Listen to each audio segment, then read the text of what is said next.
अस्सलामु अलैकुम वरहमतुल्लाहि वबरकातुहू। कुर्बानी के 20 मसाइल को जो अहम मसाइल हैं वो एक वीडियो में हमने बयान करने की कोशिश की है। उसमें से पहला है रात में कुर्बानी करना कैसा है। किसी जगह पर ऐसे माहौल हो गए हों कि वहाँ पे दिन में कुर्बानी करने में दिक्कत हो प्रशासन की तरफ से या लोगों की तरफ से, तो रात में कुर्बानी करना चाह रहा हो या किसी भी उज़्र के बगैर रात में कुर्बानी करना चाह रहा हो, तो क्या वो हजरात रात में कुर्बानी कर सकते हैं। याद रखें, रात में कुर्बानी करना उस वक्त जब इस तरह से लाइटें मुहैया नहीं थी, तब उस वक्त इस डर से कि कहीं कुर्बानी करने में, जानवर को ज़बह करने में उसके एक आंख दो नस या रग कटने से रह जाए और फिर जानवर कहीं हराम ना हो जाए, इसलिए रात में कुर्बानी करना मकरूह करार दिया गया था। लेकिन चूँकि आज ऐसी लाइटें ईजाद हो गई हैं कि रात गोया के दिन हो जाया करती हैं, तो अगर लाइट का इंतज़ाम है तो रात में कुर्बानी करने में कोई हरज नहीं है। नंबर 2, बड़े जानवर जिसमें कुर्बानी के 7 हिस्से किए जाते हैं, क्या तन्हा शख्स उस एक बड़े जानवर को अपने नाम से कुर्बानी कर सकता है? जी हाँ, एक शख्स मुकम्मल तौर पर तन्हा एक जानवर को अपने तरफ से कुर्बानी कर सकता है। मिसाल, हुजूर अकरम सल्लल्लाहु अलैहि वसल्लम ने अपने तरफ से 100 ऊँटों की कुर्बानी दी थी। यानी ये नहीं कि 100 ऊँट अलग अलग किसी के नाम से, नहीं। और ऊँट के बारे में आपको मालूम होना चाहिए कि एक ऊँट में 10 आदमी कुर्बानी कर सकता है। तो 100 ऊँट की कुर्बानी हुजूर सल्लल्लाहु अलैहि वसल्लम ने खुद अपने नाम से दी। इससे ये पता चला कि एक इंसान सिर्फ अपने नाम से 10-10, 20-20 जानवर की कुर्बानी कर सकता है। इसमें ज़्यादा अजर व सवाब मिलेगा, इसमें कोई ममानियत नहीं है। नंबर 3, 7 हिस्सों में गोश्त की तकसीम, ये बहुत अहम चीज़ है। याद रहे कि 7 इंसान अलग अलग मिले हैं किसी जानवर में, तो जब जानवर के गोश्त की तकसीम का वक्त आएगा तो हर इंसान को बराबर हिस्सा देना ज़रूरी और लाजिम है। अगर ज़र्रा बराबर किसी एक का भी कम हुआ तो हम तमाम की कुर्बानी ज़ाय हो सकती है। नंबर 4, क्या गैर मुस्लिमों को कुर्बानी का गोश्त दिया जा सकता है? जी हाँ, गैर मुस्लिमों को भी कुर्बानी का गोश्त दिया जा सकता है। लेकिन इस बात का जानना इंतहाई लाजिम और ज़रूरी है कि शरपसंद, जो फितना और फसाद फैलाने वाले लोग किस भेष में आ जाएं आपके दरवाजे के सामने, हम कुछ नहीं कह सकते हैं। इसीलिए एहतियाती तदाबीर के तौर पर अपने मुसलमानों में गोश्त को तकसीम करें, गैर मुस्लिमों में देने से परहेज़ करें। नंबर 5, अपनी बीवी और अपने बच्चों की तरफ से कुर्बानी करना बिल्कुल सवाब की चीज़ है, मोहब्बत की चीज़ है, करना चाहिए। बीवी गरीब है, हमारे बच्चे गरीब हैं और साहिब निसाब नहीं है, और साहिब निसाब हम खुद हैं, तो उनके उल्फत के लिए, मोहब्बत के लिए हम उनके नाम पे कुर्बानी कर सकते हैं। इसमें कोई हरज नहीं है। इंशाअल्लाह ताला इसमें अल्लाह तबारक व ताला बड़ा अजर व सवाब अता फरमाएंगे। नंबर 6, गाभिन जानवर की कुर्बानी।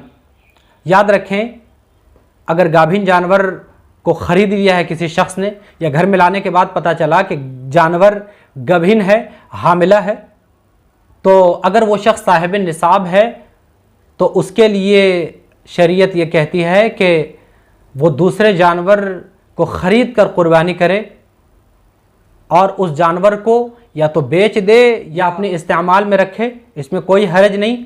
लेकिन दूसरे जानवर को ख़रीद कर वो कुर्बानी करे, और अगर इस्तिताअत के रहते हुए वो उसी गाभिन जानवर की अगर कुर्बानी कर रहा हो तो ये अमल मकरूह है। नंबर 7, छुरी पकड़ने में एहतियात करना चाहिए। बड़ा अहम मसला है, इस चीज़ को लोगों तक भी बताइए।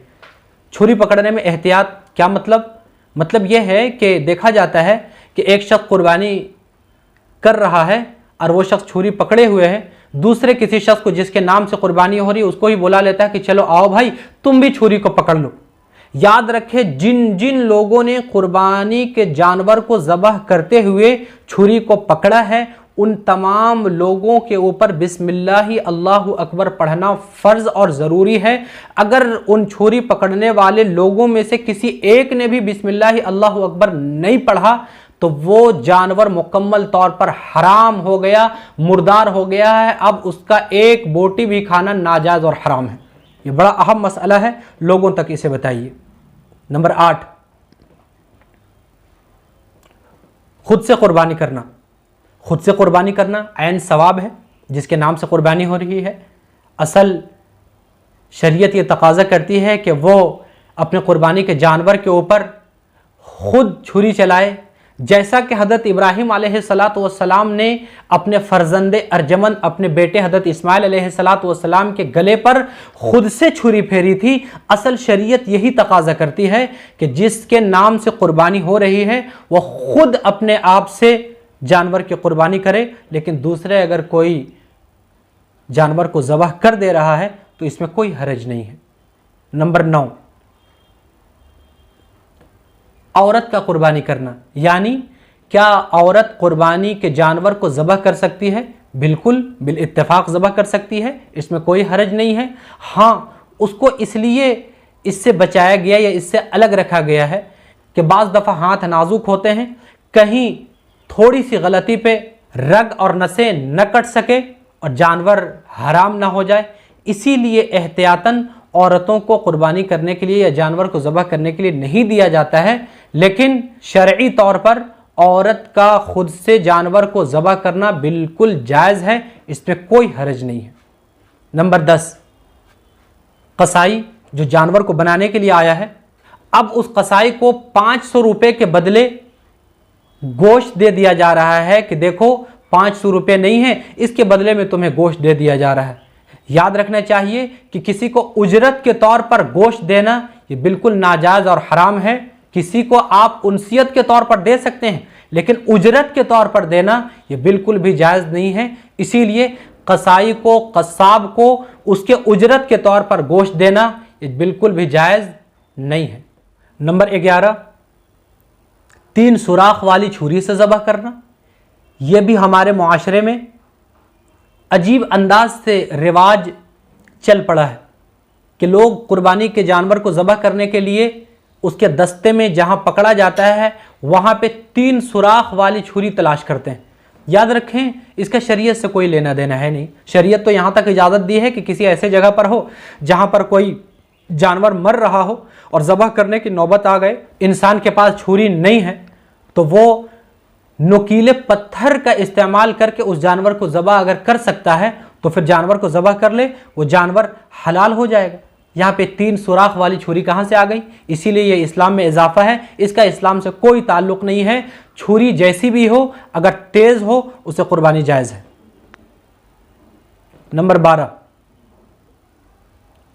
कुर्बानी का जानवर ख़रीद लिया था, कुर्बानी के दिन आने से पहले पहले या कुर्बानी के दिन तो आ चुके हैं लेकिन कुर्बानी करने से पहले वो मर गया, तो क्या किया जाए? याद रखना चाहिए, जिस शख्स का जानवर है, अगर वो शख्स साहिब निसाब है तो अब उस शख्स के लिए दूसरे जानवर की कुर्बानी लाजिम होगी। लेकिन अगर कोई गरीब शख्स है तो उस कुर्बानी के जानवर को मर जाने के बाद उस गरीब यानी गैर साहिब निसाब शख्स के ऊपर दूसरे जानवर की कुर्बानी लाजिम नहीं होगी। नंबर 13, कर्ज लेकर कुर्बानी करना। याद रखें, कर्ज लेकर कुर्बानी करने की 2 शक्लें हैं। नंबर 1, इंसान साहिब निसाब नहीं है, गरीब है, वो शख्स चाह रहा है कि हम कुर्बानी करें, दिल कर रहा है कुर्बानी करने का, वो बंदा किसी से कर्ज लिया, कर्ज लेकर के कुर्बानी किया, यह भी जायज़ है।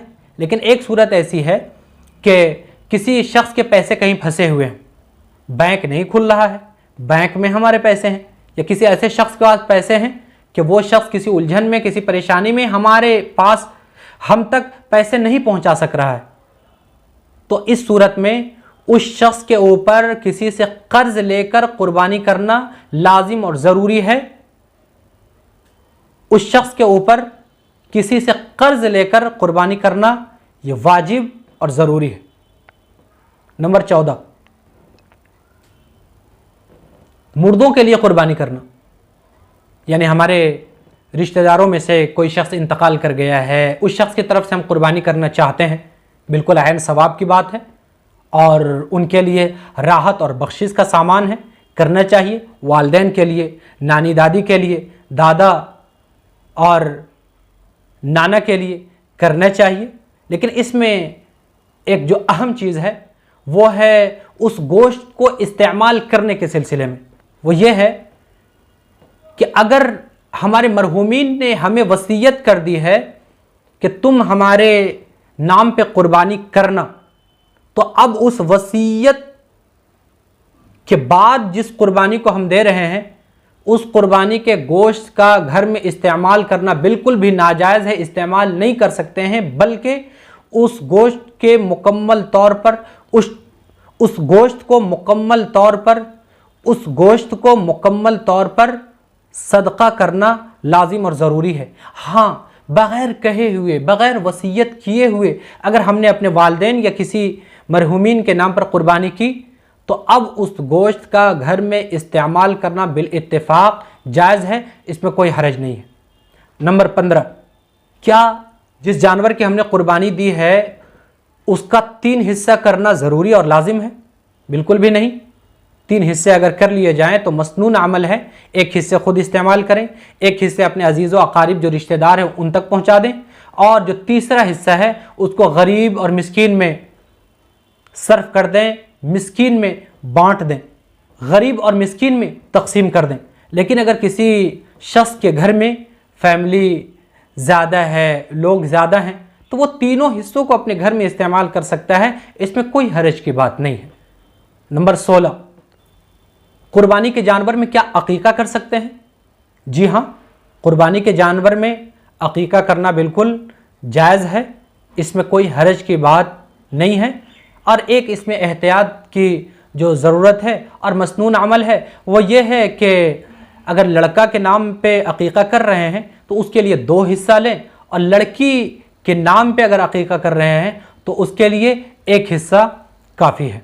लेकिन अगर एक हिस्सा लड़के और लड़की के नाम पे अगर हम कर रहे हैं, एक हिस्सा लड़के के नाम पे और एक हिस्सा लड़की के नाम पे, तो ये भी दुरुस्त है, अकीका मुकम्मल हो जाएगा, इसमें कोई हरज नहीं है। नंबर 17, बहला जानवर की कुर्बानी, यानी कोई ऐसा जानवर है जो ना दूध दे रही है और ना बच्चे दे रही है, क्या यह जानवर ऐबदार है या इसकी कुर्बानी जायज़ है? याद रखें, ये जानवर ऐबदार नहीं है। ये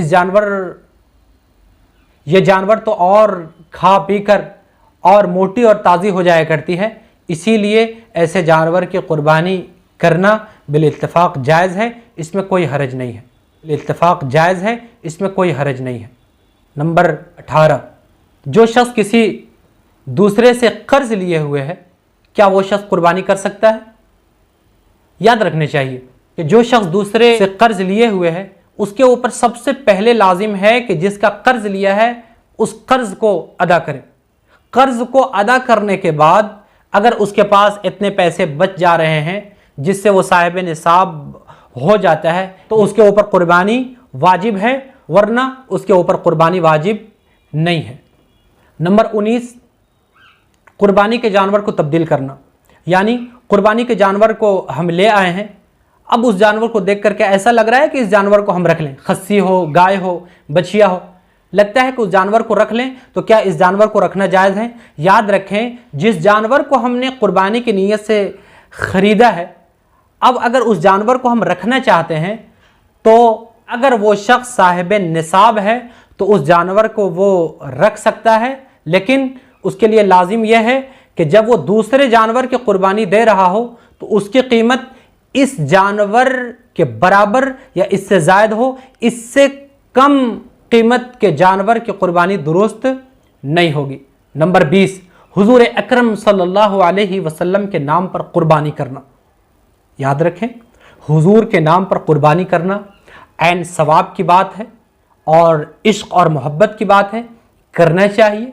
लेकिन अगर कोई ऐसा शख्स है जिसके ऊपर ख़ुद कुर्बानी वाजिब है तो उसके लिए लाजिम है कि पहले ख़ुद अपने लिए कुर्बानी करे, उसके बाद हुजूर अकरम सल्लल्लाहु अलैहि वसल्लम के नाम पर कुर्बानी करे और अगर ऐसा करता है कि हुजूर अकरम सल्लल्लाहु अलैहि वसल्लम के नाम पर कुर्बानी कर रहा हो और ख़ुद अपने नाम पे कुर्बानी नहीं कर रहा हो, तो याद रखें शरीयत में हुजूर अकरम सल्लल्लाहु अलैहि वसल्लम ने खुद इसकी ताकीद फरमाई है कि जिसके ऊपर कुर्बानी वाजिब है वो कुर्बानी अगर नहीं करता है तो वो शख्स ईदगाह के करीब भी ना आए। इससे क्या पता चला, हुजूर सल्लल्लाहु अलैहि वसल्लम की ये ख्वाहिश है, ये चाहत है कि जिसके ऊपर कुर्बानी वाजिब है खुद अपने लिए वो सबसे पहले कुर्बानी करे। हम अल्लाह से दुआ करते हैं ये सब जो मसाइल बताए गए हैं अल्लाह तबारक व तआला इसको जानने की, इसके ऊपर अमल करने की और इस मसले को दूसरों तक फैलाने की तौफीक अता फरमा दे।